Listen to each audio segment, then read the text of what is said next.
अस्सलाम वालेकुम dear students, B com part 2 sale tax की प्रॉब्लम नंबर 3 को डिस्कस कर रहे हैं हम। From the following data of mister Sultan Baig registered manufacturer. Mister Sultan Baig एक इंडिविजुअल है, कंपनी नहीं है, और ये एक रजिस्टर्ड मैन्युफैक्चरर है।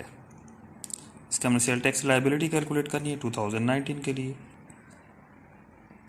Local taxable supplies 20 lakh sale किए आपने, टैक्सेबल सप्लाईज सेल की हैं। एक्सपोर्ट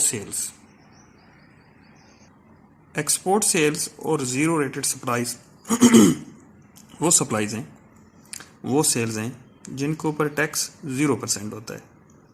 एक्सपोर्ट के ऊपर भी सेल टैक्स 0% होगा और ज़ीरो रेटेड पे भी 0% होगा।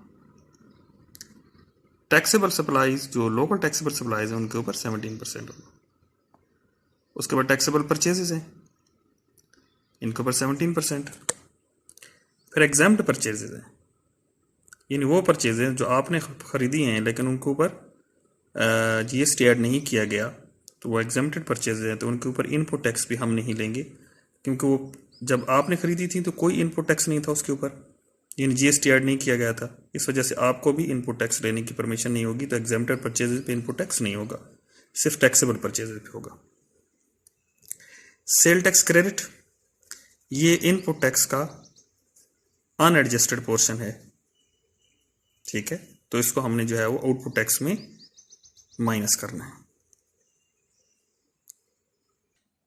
अब प्रॉब्लम नंबर 3 का सोल्यूशन देखते हैं। सबसे पहले तो हमने इसकी हेडिंग देनी है CNIC number, national tax number, sale tax registration number, month जो गिवन है और sale tax payable.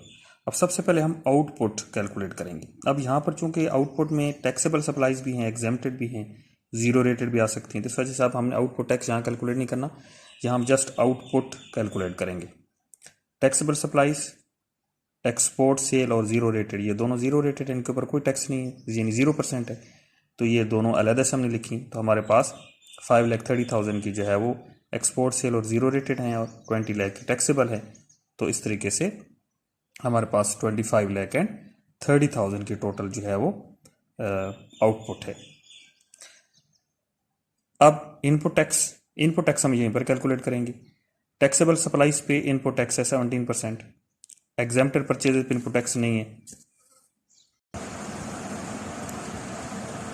Input tax calculate करेंगे टैक्सेबल परचेजेस पे 17%, 1,02,000। एग्जेम्प्टेड परचेजेस पे इनपुट टैक्स नहीं होगा क्योंकि वो एग्जेम्प्ट हैं, तो टोटल इनपुट टैक्स हमारा 1,02,000 हो गया।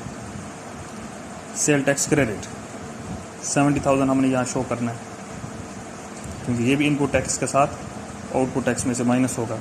अब हमारे पास वर्किंग नोट है। पहला वर्किंग नोट फॉर्मूला ये है कि इनपुट टैक्स इनटू जो हमने ऊपर कैलकुलेट किया था इनपुट टैक्स, टैक्सेबल आउटपुट, ये हमारे पास टैक्सेबल आउटपुट है 20 लाख की, और टोटल आउटपुट हमने ये कैलकुलेट की थी 25,30,000। तो हमने टैक्सेबल आउटपुट के ऊपर टोटल आउटपुट डिवाइड करनी है और इनपुट टैक्स से मल्टीप्लाई करना है, तो हमारे पास जो इनपुट टैक्स पहले था 1,02,000 वो एडजस्ट होके 80,632 पे आ जाएगा। इसी तरह जो इनपुट टैक्स हमारे पास था 1,02,000 का, उसको हमने मल्टीप्लाई करना है जीरो रेटेड आउटपुट। अब जीरो रेटेड में दोनों आ जाती हैं, एक्सपोर्ट भी जीरो रेटेड है, जीरो रेटेड भी जीरो रेटेड, 5,30,000। तो 5,30,000 जीरो रेटेड आउटपुट है, डिवाइडेड बाई टोटल आउटपुट है और इनटू इनपुट टैक्स है। तो इस तरह हमारे पास ये 21,368 का जो यहाँ टैक्स आएगा इनपुट टैक्स, ये हमें रिफंड होगा, ये हमें पे करना पड़ेगा 80,000 वाला, और ये जो जीरो रेटेड और टोटल आउटपुट है इसके ऊपर जो हमारा इनपुट टैक्स है वो हमें रिफंड होगा, ये हमें वापस मिलेगा। अब सेल टैक्स लायबिलिटी पे आते हैं। आउटपुट हमने टोटल कैलकुलेट की थी, टैक्सेबल जो थी जीरो रेटेड और उसको छोड़ के वो 20 लाख थी, उसके ऊपर 17% लिया, 3,40,000 आ गया।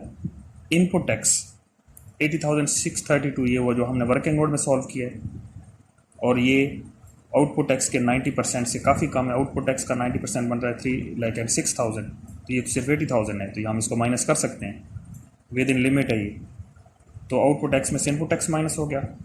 और जो सेल टैक्स क्रेडिट है ये वो इनपुट टैक्स है जो हम पिछले साल एडजस्ट नहीं कर पाए, तो इनपुट टैक्स में इसको ऐड करके माइनस कर दें, या इसको सेल टैक्स क्रेडिट को अलहदा से, जिस तरह इनपुट टैक्स माइनस हुआ इसी तरह ये सेल टैक्स क्रेडिट भी इनपुट टैक्स ही है, लेकिन ये प्रीवियस ईयर का है, अनएडजस्टेड है, तो इसको हम यहाँ पर सेल टैक्स क्रेडिट को भी माइनस कर देंगे, तो हमारा जो सेल टैक्स पेबल होगा वो 1,89,368 आ जाएगा।